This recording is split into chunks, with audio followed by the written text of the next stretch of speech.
Hey guys, our decline here, average picker. So I've been wanting to get this challenge lock picked for a minute here. I keep putting it off. This one is by Keyz, and it is based around a Sargent. And these are some of my favorite locks to pick. I don't know why, but yeah, I just kind of like them. So let's see what we can get here. I typically use a deforest on them, and so that's what we're going to go with. And it feels like there's a lot of little serrations. I'm just kind of going on each pin just a tiny bit. I'm just sort of methodically hitting them, taking them up a tiny bit.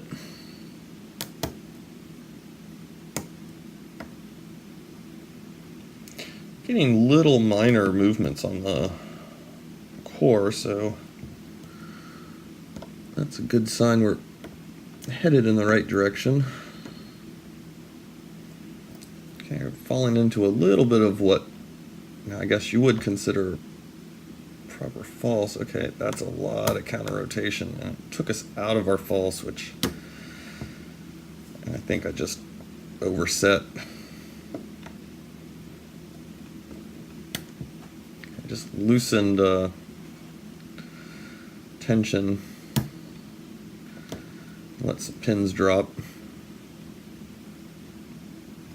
Wow, these pins, they are, you can feel when they want to bind, but they're really hard to pick up. I almost feel like a really, really loose tooth or something. Alright, I let some more tension off and dropped some more pins. I might have actually almost dropped us all the way back to a reset.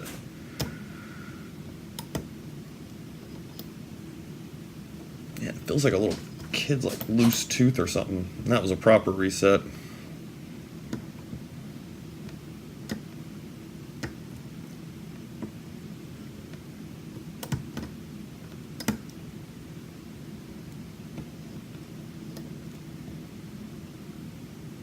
It's kind of dead now. I'm not getting a whole lot wanting to bind. Recock it one more time. We'll try again.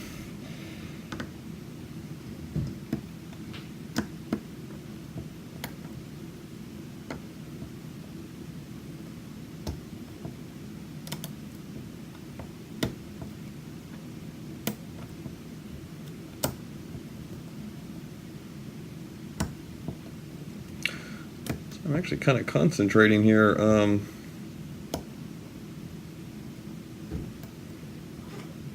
These pins really, like, loose just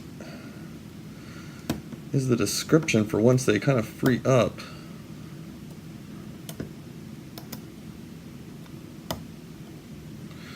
So it makes the binders stand out.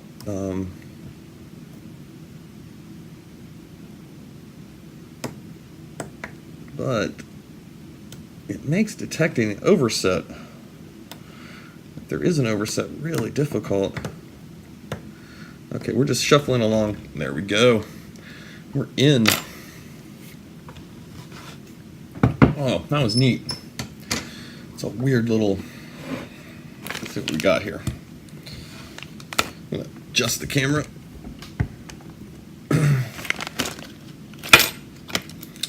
So here we go. This is pinned by Keyz, and it looked like it was pinned up 7/3/17, so this guy's been out there for a minute.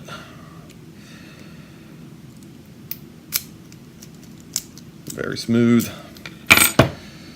just as we'd expect. Oh, I've got to learn to check the backs of these guys. See if I can get a...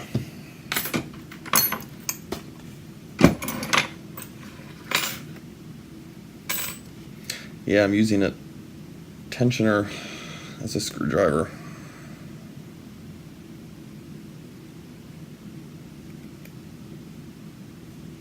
I need to get some new tensioners. So, yeah, if you guys saw, if you guys watch FastCharlie or Bill at all, you will see I sent out some packages, and they were two of the recipients, along with Bears Back and Jeff Moss. But I mixed up Bill Bacardi and FastCharlie's little notes that I put inside there and caused quite a bit of confusion. And I had a feeling something like that was going to happen. So I had probably 5 or 6 things to mail. And I had them really nicely bundled up together. And I had labels printed, and all I had to do was go to the post office and slide them into some of those small priority boxes. However, when I got to the post office, they were completely out of priority boxes. None, not even any in the back. And I was already a little late for work, or going to be. And so at the last minute, I had to shuffle and repack everything into those envelopes. And does this say use a shim? No. So, yeah, I was bound to mix up something, and you're working very quickly on the counter at the post office. That's not the best place to do a lot of repackaging work. Okay, so we've got a serrated on 5. And a sort of serrated spool guy on 4. And standard 3. And an ornamental chair leg for number 2. And just a nice little deep kind of serrated mushroom guy for 1. Let's see what we got going on up here.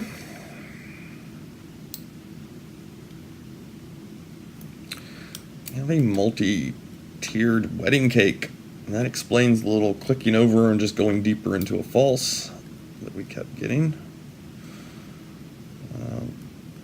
Come on.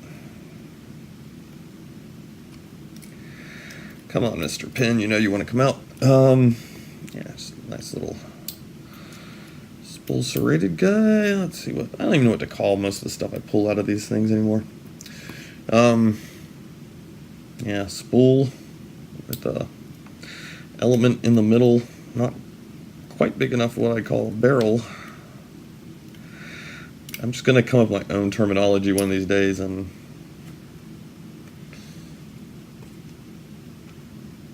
okay, yeah, those are springs. Let's see, this guy's not wanting to come out here.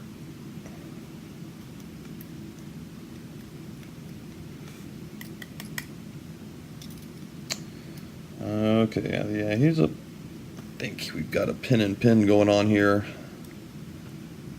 No, he's not. Wow. If you had, well, is he? You know, if you'd made me try to guess what was in here, I would have guessed there was a pin and pin towards the back in 4 or 5. And there is not. Just one that almost looks like he could pass for one. Let's see if we've got anything going on. Looks pretty clean upstairs, and that doesn't look tampered with.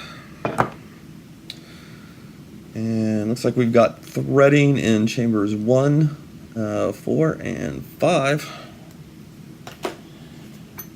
If we've got any.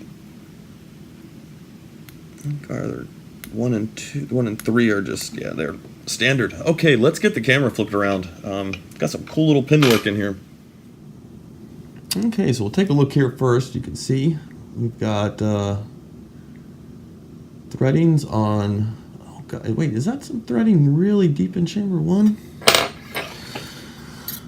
It's hard to tell. Let's.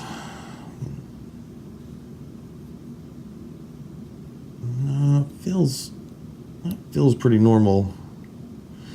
That is not undercutting though, that is threading. It carries around there.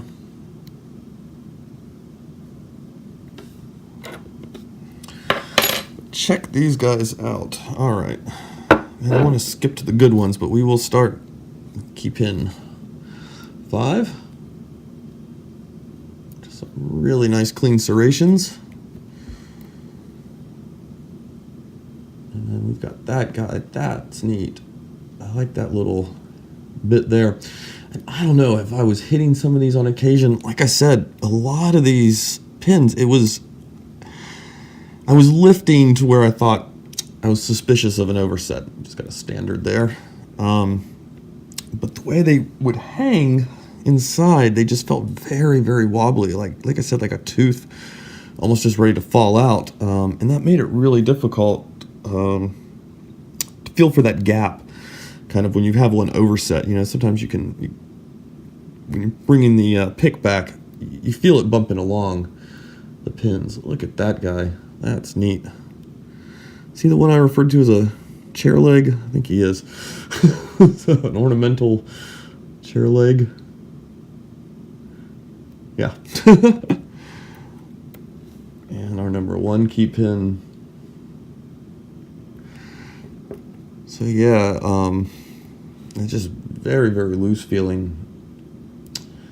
So I was suspecting one of these. This is our number 1 driver. I was suspecting one of these along with probably a pin and pin. If not 2 pin and pins, that would not have surprised me. Get these guys back. So there's a number 2 driver.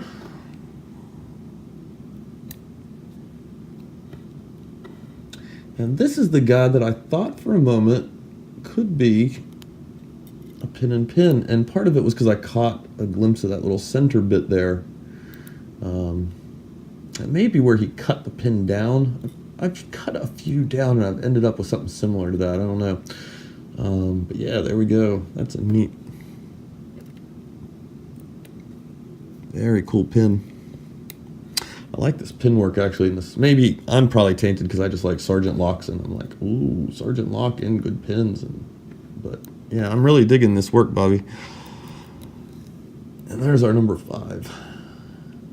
Just nice, big, solid serrated cuts there. Very cool. Always like these Sargents. And that probably helps with liking the pins as well. But these are pretty impressive. I think anyone will admit that. And yeah, there we go. From now on, that is the ornamental chair leg. All right, guys. Yeah, you have a good night. I'm going to go do some challenge lock building because I've got to get that one repaired and I need to get another one finished up because I've got to do some mailing tomorrow. All right, have a good one.